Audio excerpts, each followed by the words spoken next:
Ladies and gentlemen, kindly take your seats. We're about to commence the next session in the plenary.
Well, a warm welcome back. I hope you enjoyed lunch, and we're going to get into the third and final block of the RNI Days, which is about a fairer, more equitable life in Europe through research and innovation.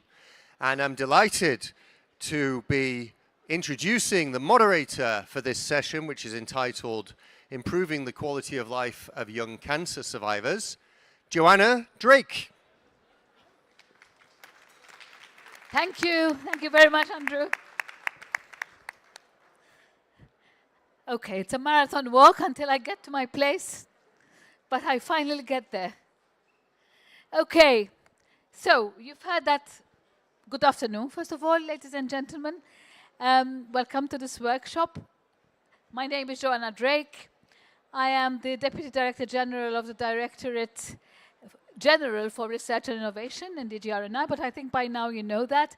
But I also wear another hat, which is I'm also managing the cancer mission together with my great team in DG RNI, and also with the collaboration of another DG in the Commission, which is DG responsible for health.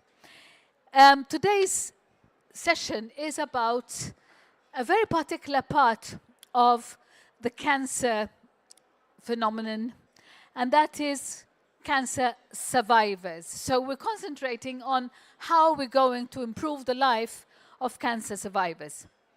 We are celebrating the 40th year of framework programs and 40 years of investing heavily in research and innovation. Why? Because we want to improve our lives. We want to make our future a bit more, well, future-proof, including our health. But we are living in a very complex world. A lot of challenges, intersection of challenges. Cutting-edge technologies are helping us, artificial intelligence, personalized medicine, immunotherapy, gene editing. They're all revolutionizing our approach to understanding and battling cancer. Groundbreaking research and innovation are at the heart of this, of course, and more importantly, the deployment of them and the take-up in our care systems, healthcare systems. But there still lies the challenge of how we actually integrate even more and faster, and to the benefit of everyone, the tangible benefits of this wealth of scientific knowledge and insight. So, as I said, we're working together, not only the cancer mission, but together with DG Santé, the Europe Beating Cancer Plan. These were both established with this goal in mind, to integrate innovative research with the policy side, public health policy side. And this means that through this investment, we also influence health policies and therefore get more commitment from the member states and also from the relative communities, not only in the health communities, but also the cancer patients and cancer survivor community. So I'd like to see now how we're going to concentrate on today's topic. And today's topic is survival rates. Well, do you know that thanks to all these efforts that we continue to make on cancer, on detecting it earlier, on having diagnosis, on having remedies, on improving the treatments. Thanks to this, we have 12 million survivors, cancer survivors. Over time, this has increased to 12 million, out of which we have 500,000 survivors from childhood cancer. And that's great. It's something to celebrate. Does it mean, however, that the challenges stop there? The survivors, in other words, do they just lead a normal life like everybody else? Or at least an average life like everybody else? No, the answer is very much no. What about their families and their carers? Again, no. The answer is no. Why? Because, well, first of all, they need to have a life. And I don't think our society looks at them without any stigma. Actually, we do look at them still with stigmas, that these are survivors, and however, therefore, they might need special care, they might still be exposed to risks, and therefore, when it comes to certain things in life, maybe they are not given the same treatment. There's also the after effects of treatments, mental issues, depression, anxiety, chronic pain, fatigue, cardiovascular problems, all of these, skin alterations, organ changes, lots of devastating impacts on lives. And this is why that the Cancer Mission is trying to provide some answers to these critical questions, which come alongside cancer survivorship. So, as I said, it does not stop there. The battle goes on because we want to continue supporting the quality of life. And therefore, the Cancer Mission as such has really focused on this, making life quality better for cancer survivors, for their families, and for those around them who have helped them to get better. So, we have a video now. We'd like to display in the video exactly what this actually means. And because of this, you'll see as well that we have embarked on a dialogue as of last year with young cancer survivors to, in a collaborative spirit, develop initiatives tailored to address their unique needs. As I said, mental health emerging really on top of the list significantly, underscoring as well the critical need for high-quality psychosocial support throughout and beyond the treatment, and then later effects, as in fatigue, chronic pain, infertility, disabilities, fear of relapse, and secondary cancers, which still hugely impact survivors' lives. So, can we please see the video together now? And then we'll invite our guests.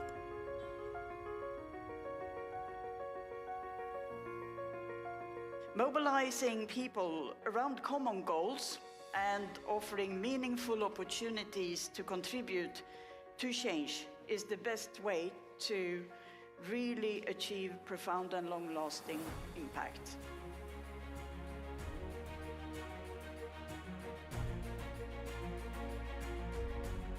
It is important to come together to brainstorm, to share what our common struggles are, but also to find solutions. This building of the community at European level is very important to feel that you're not alone, that you can identify your peers.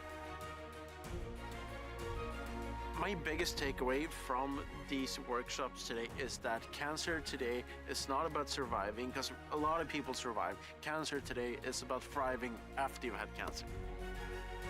We have created the missions with the promise to foster integration between innovative approaches to cancer research and innovation, together with public health and digital policies, ensuring commitment from member states and communities at large. And we'd like to continue in this direction. The information needs as a first point is critical in how information is translated from trials and research into clinical practice, but then also on to the people who need to understand this information to make decisions about their care. There will be a lot of effort between us and the member states, real work, effort, toil, to try to coordinate, to try to bring this equity issue to the fore and to try to have everybody treated equally. We need to understand cancer survivors and their needs not only during the treatment, but beyond. Mental and psychological and long-term support needs they require. Young people are the heart of Europe. Your voice needs to be heard. Therefore, I'm sure that our engagement will not stop with today's conference. I see today's event as the beginning of a long-term partnership.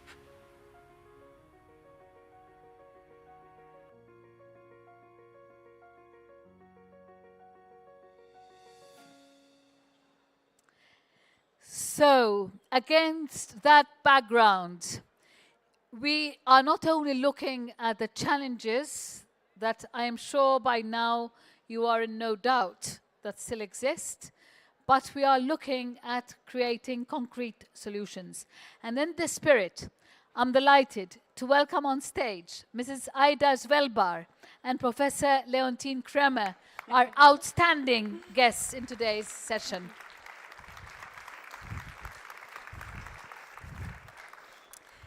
Thank you very much for accepting our invitation.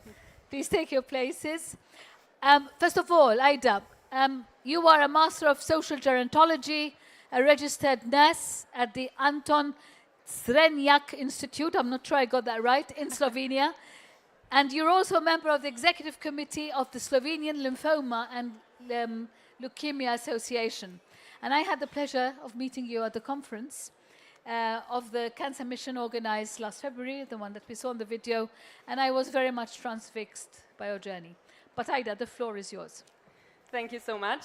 I'm really grateful to be here again and shortly present my view, the view of a cancer patient, cancer survivor. To you, thank you for European Commission for bringing me here and taking me out of my comfort zone again.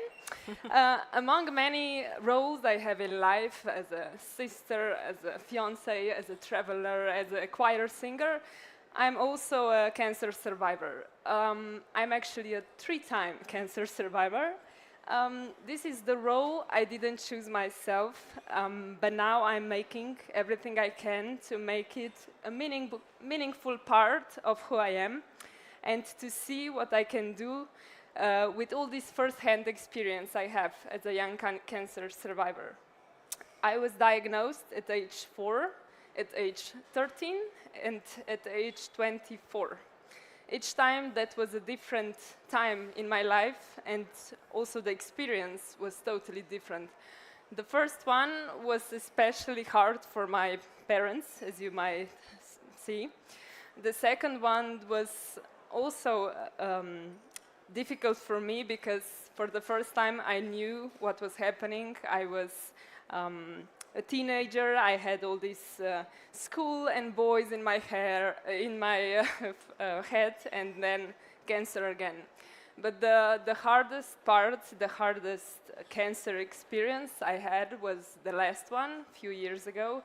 It was 10 years after the second one. It was 20 years after the first one. And statistically speaking, that should not happen. I was shocked, to say at least. It was also in the midst of the COVID times. It was very hard to get a doctor, to get the right diagnosis on time. I had a wonderful people beside me that helped me during that time. But in the end, it ended as I was used to it by then, with the doctor saying only, "Ida, I'm sorry, it happened again." At that moment, I realized that, you know, there are no guarantees, nor in life, nor in medicine. And in hospitals, we are kind of used to words like diagnose, prognosis, survival rates, numbers, statistics. But for me, it's quite hard to to be comfortable with statistics, because somehow it let me down. Statistically speaking, I shouldn't get sick for the first time because, you know, I'm young. Young people don't have cancer. And then again, I got it again, which was statistically speaking not possible because I was in remission 5 years and, you know, this is a safe time. But I got it again, the third time. And being a statistical exception is a very lonely experience, as is also a cancer experience. You get a lot of sympathetic glances when you walk down the hospital aisles, but you don't know where to search for help because statistically you don't belong there. But young cancer patients or survivors are there. They are among us, and probably there will be even more of them in the upcoming years. And we can't easily just change that. This will happen, but we can change the experience these people will have, the young people will have. We can change their lives for the better. And I think the first conference where we met, where I met European Union in this area, Cancer Mission, this conference really brought together the young people, young cancer survivors, patients, their caregivers, and also all the main players in the field of cancer care in Europe. And for me, this dialogue gave me a voice. For the first time, I was not only a patient, a number, a statistics, but I finally got a face, I got a name, I got a voice that I could use for the better. And for me, this was one of the, probably the best experiences, because I was not used to this. I was not used to people from really high levels talking to me, wanting to know more about my needs as a cancer survivor, the needs that were so long pushed aside to this secret corner. I had the people that listen. On one side, I had all these wonderful people, young cancer survivors, and you know, for us, cancer survivors, we're kind of used to being brave ones, we're used to be resilient and strong and so on, but that cancer mission gave me a place where I didn't need to be just strong anymore. I could be just me. So we talked all our fears, our trauma, our pain, our fear for the future, infertility and so on. And this was totally something new, because we found a new place where we can really share everything. So to come to a closure, to me, being a part of this first Young Cancer Mission conference and being part of all the actions that happened after that, it was like one big and long and warm hug from European Union, from everyone there, because the hug, it's a metaphor for me, not, how to say, it's the one hug that tells you that you don't need to worry because you're not there alone. That's it. Ladies and gentlemen, big round of applause to Ida. Thank you. Certainly not a statistic. You are unique. Thank you. And I'm really glad that via the Cancer Mission, you have this big hug feeling. And this is how we want to fertilize that hug into a big light for other cancer survivors like yourself to open the way forward of hope and real life ahead of them. So thank you so much, Ida, for sharing that. And may I now introduce our second star guest as well, Professor Kramer. And Professor Leontine Kramer is professor in pediatrics at the University of Amsterdam and professor of pediatric oncology, late effects of childhood cancer at the University of Utrecht. She is also coordinating the PAN Care Follow-up Project, a research project funded by Horizon 2020, focused on person-centered youth cancer survivorship. So, Professor Kramer, the floor is yours. Thank you for the introduction, and thank you for the impressive story. It's nice to present you some background about health problems after childhood cancer and the need for research and optimal care for survivors. In 1997, I worked at the Department of Pediatric Oncology in Amsterdam. And as a surprise, Caspar, a 15-year-old boy, he was treated for a bone tumor, brought in a delicious cake. He had something to celebrate. "I have finished my treatment," he said. 1 year later, Caspar was admitted to the intensive care unit. And he had severe heart failure. We soon realized that the reason was that he was treated with anthracyclines. Anthracycline is a type of chemotherapy that is very relevant for the treatment of childhood cancer, but it turns out that it's also harmful for the heart. Heart failure is one of the serious late effects that can occur years after cancer treatment, and other late effect problems are, for example, fatigue, infertility, and secondary malignancies. Caspar left the intensive care unit with a lot of medication to improve his heart function, and he will be a heart patient for the rest of his life. At that moment, I realized that coordinated care to prevent future problems in survivors of childhood cancer was lacking. Survivorship care is needed to detect and treat health problems in an early stage and to coordinate care that can become complex because many health problems can occur in one person. In 2008, together with a lot of experts from 13 European countries, we set up PenCare. And PenCare is a network of professionals, survivors, and their families. And we would like to ensure equal access to optimal long-term follow-up care and to improve the quality of life for all survivors of childhood cancer.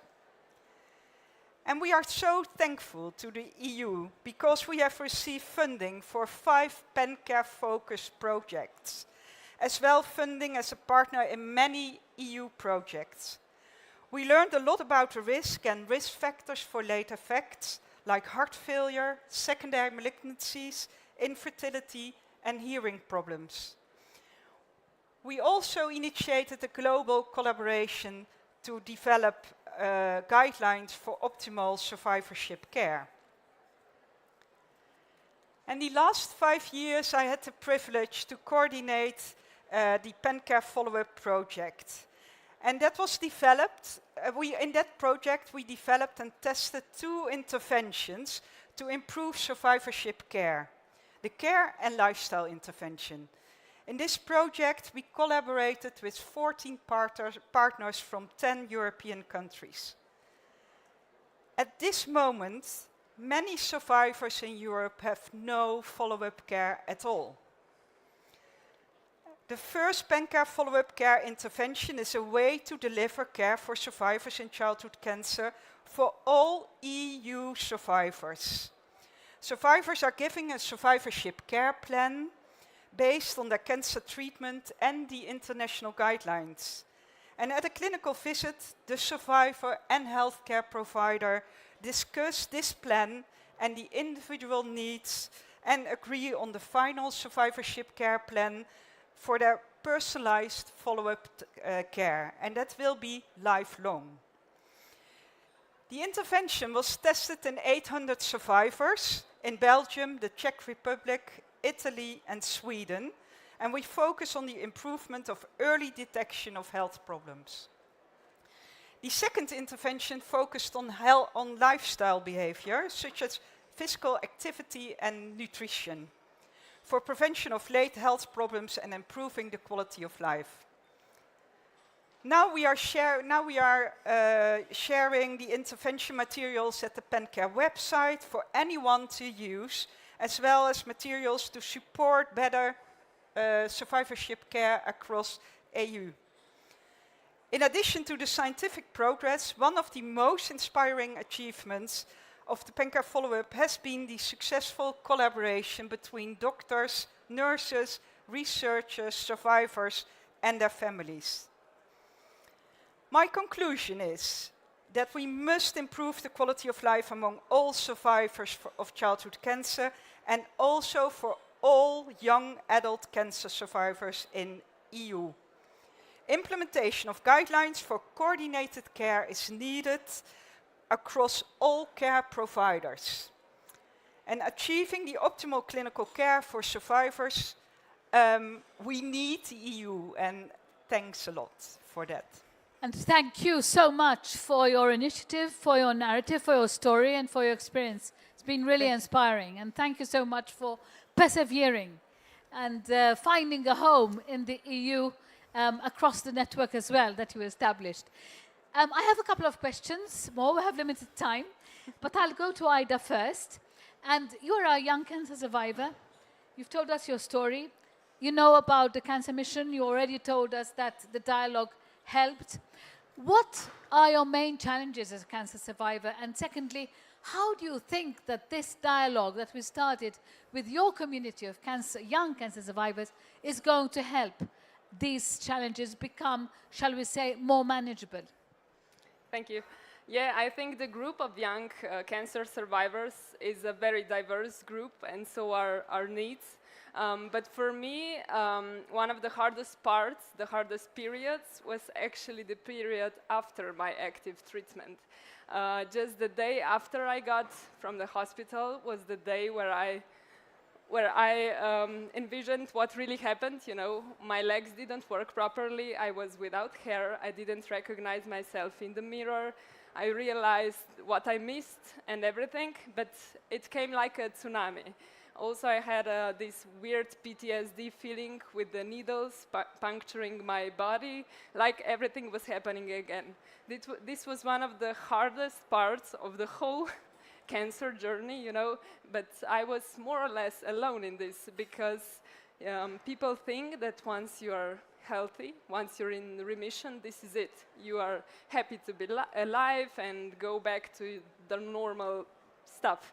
That's why I believe we need to put more focus on follow-up care, on physical rehabilitation, psychological and mental health. This is the key thing, I think, to really help young people to live independently, to reintegrate back into their lives, to enter the labor market maybe for the first time without hair and so on, and to really live their lives to the fullest and contribute back to society. Thank you very much, Ida. I turn to you, Leontine, now. You've had the challenges, we've had the storyline of Ida, and I'm sure there are so many of them out there, but are there any advancements in cancer survivorship research that would sort of excite you and that would actually help Ida and her community to be more hopeful about the future? Yeah, so thanks to many EU projects already, we know much more about the risk for secondary malignancies, for example. And last year we had a study where we investigated the risk of chemotherapy and the risk of developing breast cancer. And that was high. So the conclusion is that we have to screen this group earlier for breast cancer. So in general, we can say now that survivors will develop 10 to 15 years earlier health problems than the normal population. So we really need specialized people to look after, and we need global guidelines to have the care well organized. That's very good. That's very good, I think, for policymakers to take into account already at this stage. Ida, I turn to you now and ask you for a message that you would like to send to organizations and policymakers that fund cancer research. What would be your message? Well, my first message is always a big thank you for doing that for us. But yeah, in a more diverse sense, I would like to really see a quality cancer care across Europe for every person, no matter where you live or no matter what financial or social status you have. I would also like to include more attention to the at-risk groups within this young cancer survivors group, like students, unemployed, self-employed, young parents, informal carers, people with more comorbidities and so on. I would also like for the research to include those special cases and to include more young people, because if you are reading through the research and you can't find a link to your own age, it's quite hard to emphasize with this. And the main focus, I think, should be and should stay really the quality of life. As we heard a lot today, I think now survivorship, surviving is not enough. We want to live a good life, and we want to contribute back, help the people that helped us.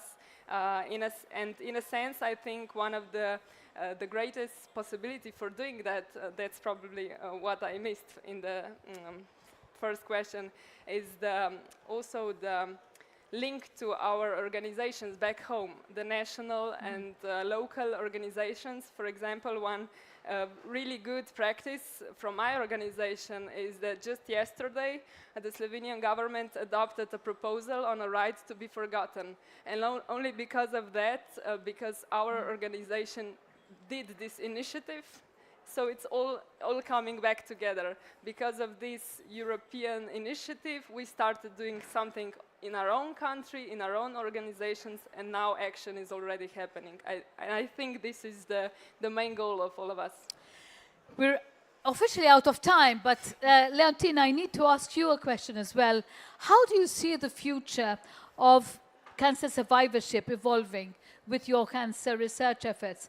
And what areas do you think deserve more focus going forward in order to enhance the outcomes of cancer survivorship? Yeah, so I think the most important thing is to collaborate with survivors. And I always remember one sentence from a survivor: I am not a survivor, I am a normal young woman. So that's so important to realize. And we have to take care of that and to see that. And they can learn us a lot.